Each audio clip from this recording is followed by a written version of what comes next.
எதுவுமே நம்ம கையில் இல்லாதப்போ நம்ம ஸ்ட்ரெஸ் ஆகி என்ன பண்ண போகிறோம்? ஏதாச்சும் ஒன்று நம்ம கையில் இருக்கா? நம்ம பிறப்பே நம்ம கையில் இருக்கா? இல்லை இறந்து போகிறது நம்ம கையில் இருக்கா? இல்லை ஒரு வண்டியில் போகிறோம், நம்ம சேஃபாக வருவோங்கிறது நம்ம கையில் இருக்கா? நம்ம கையில் 5% இருக்குது. நம்ம பார்த்து ஒழுங்காக ஓட்டணும், மெதுவாக ஓட்டணும். மிச்சம் 95% நம்ம ஒழுங்காக ஓட்டி அடுத்தவங்க பேடாக ஓட்டிகிட்டு வந்தால், ஸ்பீடாக ஓட்டிகிட்டு வந்தால், ரூல்ஸை ஃபாலோ பண்ணாமல் இருந்தாலும் நம்ம மேலே இடிச்சிடுவாங்க. அடுத்தவங்க நம்மளை விட பெரிய வண்டி வச்சுருந்தா நம்மளுக்கு தான் டேமேஜ் அதிகமாக இருக்கும். ஸோ இந்த மாதிரி எதுவுமே நம்மளுக்கு தானாக நடக்கிறது தான், கடவுளாக பார்த்து நடத்துறது தான். அப்படி இருக்கிறப்போ எதுக்கு அந்த ஸ்ட்ரெஸ்ஸு, டிப்ரெஷன், ஆங்ஸைட்டி? என்ஜாய் பண்ணிவிட்டு போயிடலாம், நடக்கிறது நடக்கட்டுமேனு. லைஃப் இஸ் ஷார்ட், அதை நம்ம கொண்டாடணும். வாழ்க்கை ரொம்ப கம்மி நாட்கள் தான். அப்படிங்கிறப்போ அதை தினமும் அனுதினமும் ஒவ்வொரு பிரச்சனையை நினச்சிட்டு ஓட்டுறோம். இன்றைக்கி இவ்வளோ பெருசாக தெரிகிற பிரச்சனை நாளைக்கு இவ்வளோண்டா தெரிகிற பிரச்சனையாக மாறிடுது. அப்படி இருக்கிறப்போ எதுக்கு அதை யோசிச்சுட்டு இருக்கணும்?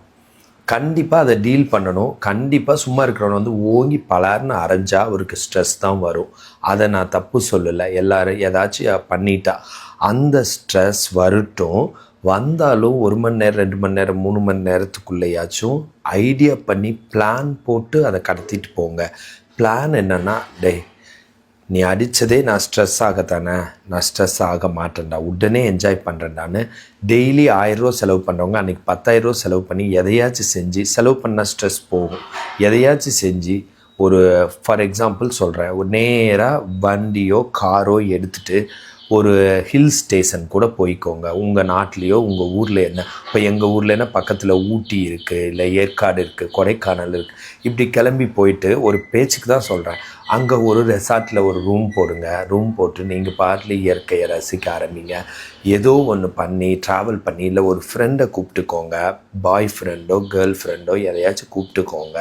கூப்பிட்டு பேசி அவங்கக்கிட்ட கொஞ்சம் யார் ரொம்ப ஹாப்பியாக உங்கள் மனசுக்கு பிடிச்சவங்களோ அவங்கள கூப்பிட்டுக்கோங்க. பேசுங்க, சுற்றுங்க, ஏதோ ஒன்று பண்ணுங்கள், லவ் பண்ணுங்கள், ரொமான்ஸ் பண்ணுங்கள், ஏதோ ஒன்று பண்ணுங்கள். எதையாச்சும் பண்ணி, இல்லை போய் டீ குடிங்க, இல்லை ஒரு பிரியாணி சாப்பிடுங்க, ஏதோ ஒன்று பண்ணி அதுலேருந்து வெளியில் வந்துடுங்க. சரியா? இதுதான், வேறு வழியே இல்லை. இது ஒன்று தான் வழி. அப்போ ஸ்ட்ரெஸ்ஸு ஆனாலே, நம்மளை யாராச்சும் பண்ணிட்டாலே இப்படி தான் நடந்துக்கணும். இப்போ என்ன நடக்குதுன்னா, எதுவுமே பண்ணாமல் ஸ்ட்ரெஸ் ஆகிட்டு நம்ம ஸ்ட்ரெஸ்ஸு ப்ரொடியூசிங் என்ஜின் மாதிரி மாறுறோம்.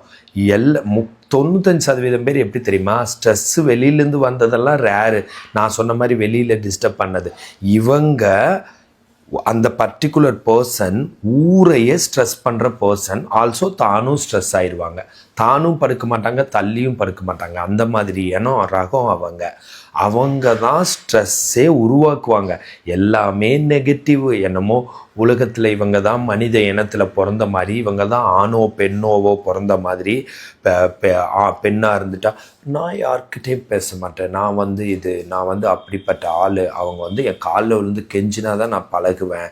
அப்படி ஒரு பந்தா பண்ணிக்கிட்டு ஈகோ பண்ணிக்கிட்டு ஸ்ட்ரெஸ் ஆகிட்டு இருக்கிற எல்லாத்தையும் ஸ்ட்ரெஸ் பண்ணுறது. நம்ம போய் அன்பாக நல்லபடியாக பேசினாலும் இவங்க பந்தா பண்ணிக்கிட்டு அது என்னமோ அவங்க தான் நல்லவங்க மாதிரி, இருக்கிறவங்கெல்லாம் கெட்டவங்க மாதிரி பண்ணுறது. ஒரு ஆண்னாலும் அப்படி நடந்துக்கிறது. சரியா? பந்தா பண்ணிக்கிட்டு இருக்கிறது.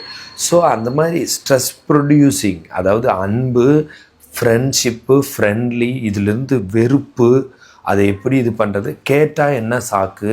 இப்போ உலகத்தில் எல்லாமே பேடாக நடக்குது, இது கெட்ட உலகம் அப்படின்னா, அந்த கெட்ட உலகம் என்ன தானாக நடந்ததா?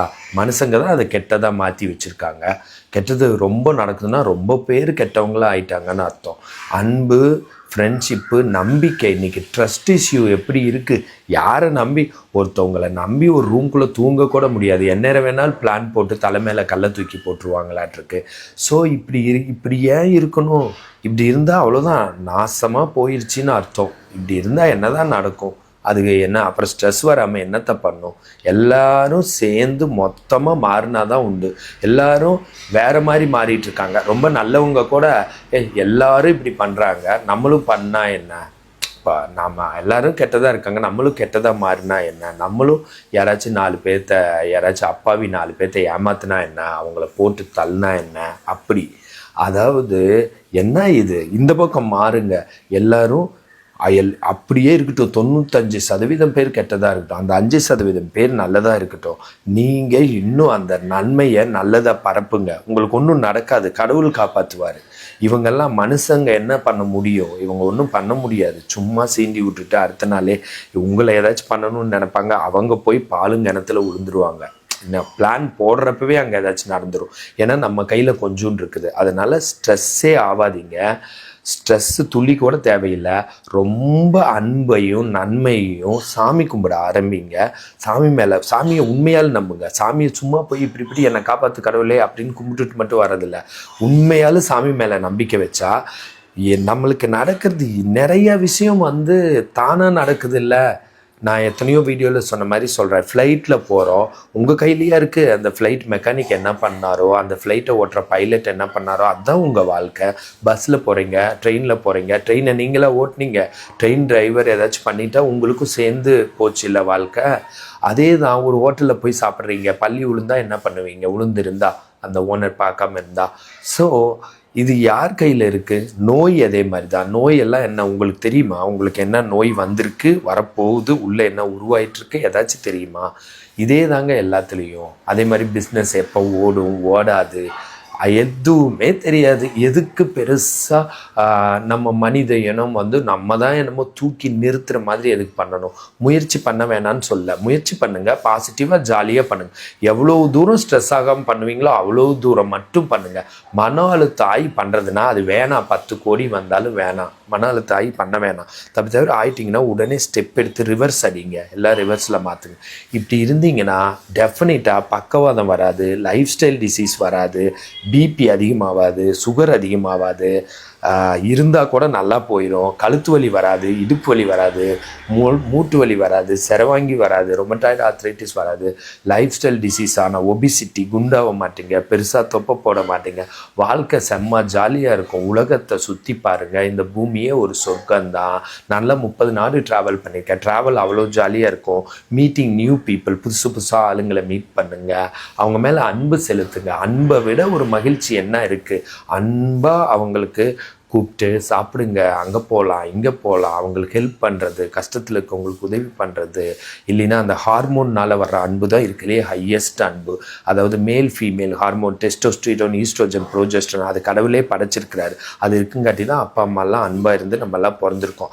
அந்த அன்பை தடுக்காதீங்க. வருதா, ஒருத்தவங்களை பார்த்தா பிடிச்சிருக்கா, பேசுங்க, நல்ல விதமாக நடந்துக்கோங்க. அன்புன்னு சொல்லிட்டு அடுத்தவங்களை போய் பொசசிவ் ஆகிறது, அவங்கள தடுக்கிறது. அன்புனாலே ரூல்ஸ் இருக்கக்கூடாது. அங்கே போயிட்டு அவங்கள ஒரு பொண்ணுக்கிட்ட பேசுகிறீங்கன்னா நீ யார் கூடயும் பேசக்கூடாது, உன் ஃபோனை நான் செக் பண்ணுவேன், நீ அதை பண்ணுவேன். அதுக்கு பேர் அன்பு கிடையாது. நல்லது செய்கிறது தான் அன்பு. அவங்கள தொந்தரவு பண்ணக்கூடாது. ஸோ அதனால் அன்பாக இருங்க, மகிழ்ச்சியாக இருங்க. ஸ்ட்ரெஸ், டிப்ரெஷன், ஆங்ஸைட்டிலேருந்து டோட்டலாக வெளியில் வாங்க. அன்பும் மகிழ்ச்சியும் நிரம்பி வழியிட்டும் அதையே கொள்கையாக வச்சுக்கோங்க. அதை உங்கள் பர்சனல் கொள்கையாவோ ஸ்பிரிச்சுவல் கொள்கையாவோ, லவ் இஸ் காட், அன்பு தான் கடவுள். ஸோ உங்கள் கடவுளுக்கான கொள்கையாவோ அதே மாதிரியே அதையே உங்கள் பாலிட்டிக்ஸ், உங்களோட அரசியலுக்கான கொள்கையாக வச்சுக்கோங்க. அன்பை நிலநாட்டுறேன் அப்படின்னு சொல்கிற அரசியல் கட்சிக்கு ஓட்டு போடுங்க. சரிங்களா? இந்த மாதிரி ஹெல்த் டிப்ஸ் வேணா என்ன ஃபாலோ பண்ணுங்கள். ஃபிசியோதெரப்பி கன்சல்டேஷன் வேணா கால் பண்ணுங்கள். For this Prakash physiotherapist.